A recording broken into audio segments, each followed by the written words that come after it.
Hey folks, just picked up this DeWALT DCL050. It's an LED handheld area light. I needed a work light for around the house. I have a lot of DeWALT tools, so it just made sense to buy a DeWALT light so I could use those batteries. I also have a light that my wife got me for Christmas. It's the DeWALT Job Site Spotlight. It's quite good. I like that a lot, but it's no good for working around the house. It's more of a spotlight. So when I was doing the research for this light, I looked at some videos online and looked at some websites, DeWALT website and Amazon, whatnot. There seems to be a little bit of a discrepancy in regards to the brightness. Even the reviews on Amazon, some say it's bright, some say it's not, so it's a little bit torn in regards to what exactly the brightness settings were on this light. The DeWALT.ca website lists the light as 1000 on high and 500 on low. And the package says 1000 on high, 300 on low, and the Amazon website says 500 on high and 250 on low, which I think are the old specifications of an older version of this light. They didn't change the model number. It's still been DCL050 for quite some time.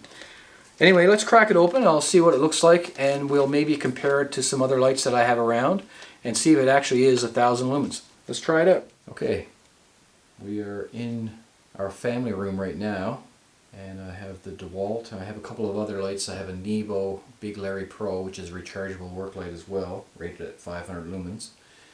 And let's just try the DeWALT first on high. So our family room is 20 by 30 in size. It lights this room reasonably well. And if I turn it down to low, we'll see what that looks like. So according to the packaging, that will be 300 lumens. And I'll turn that off and I'll try the Big Larry Pro, which is 500 lumens. Let's see what that looks like. So that's 500 lumens, and that looks a lot like the DeWALT on low, maybe a little bit brighter. So that's 500 lumens from the Nebo, and I'll turn that off. And that's 1000 lumens from the DeWALT and the low. So that does look a little less bright than the Nebo, I believe. So now I'll try, I have a Surefire Tactician, which is rated at 800 lumens. It is a different light, but it does have a flood beam on it, so we'll see what that looks like. So this is the Surefire, and that's at 800 lumens. Now mind you, that's not a flood lamp. That's it is a max vision beam, which is a bit wider than a regular tactical beam, but that's 800 lumens. And my experience with Surefire is that they underestimate their brightness a little bit. They're very modest when it comes to listing their lumens. So anyway, that is 800 lumens of Surefire, and this is again 1000 lumens from the DeWALT, the low setting for DeWALT, which should be 300 lumens according to the package, and this is the Nebo 500 lumens.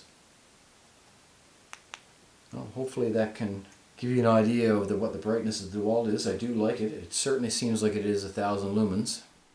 Okay, I'm confident to say that the light is updated by DeWALT. It's certainly 1000 lumens on high, 300 on low. The date on this light is 2020. DeWALT puts a date on all their tools. I love the way they do that, so you know when the tool was made. It's quite solid. I love the way that the light is designed, and it's, in my opinion, it's quite solid, nicely done. I have seen some reviews talk about how the head moves too easily, but if you jar the light, it does move, but I find that it will certainly stay in whatever position you put it in when you need to work on something. There's plenty of ways to hang the light. You can use the hanger on the top. It'll also extend so you can put it in different positions, turn it around and hang the light. I've added a belt clip to the light. I just had some from tools that I didn't use the belt clip on. Unfortunately, the light doesn't come with a belt clip. I'm not sure why. It's plenty bright, especially if you're working under a hood of a car or doing some electrical work in your panel or whatnot, or underneath a sink doing some plumbing. I find it plenty plenty bright to do that kind of work. You're not going to paint a wall with it and put it in a room and do a paint job or something like that. It's certainly not designed for that. One of the things I don't like about the light is the switch. It is an electronic type of switch.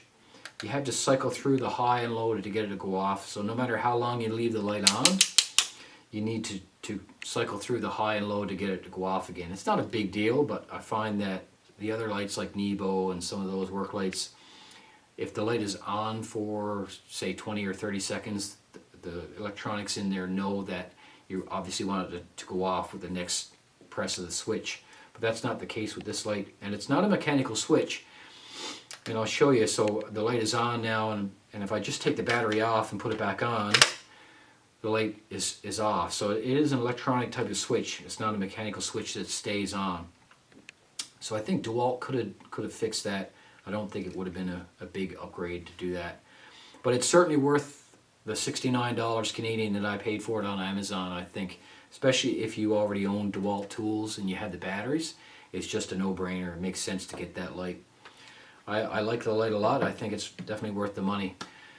So I hope this video helped you out. If it did, give me a thumbs up. Appreciate that. And I don't expect you to subscribe to my channel. I've only got a few videos. But if you want to, I'd appreciate that too. But at least give me a thumbs up if this helped. Thanks, and take care.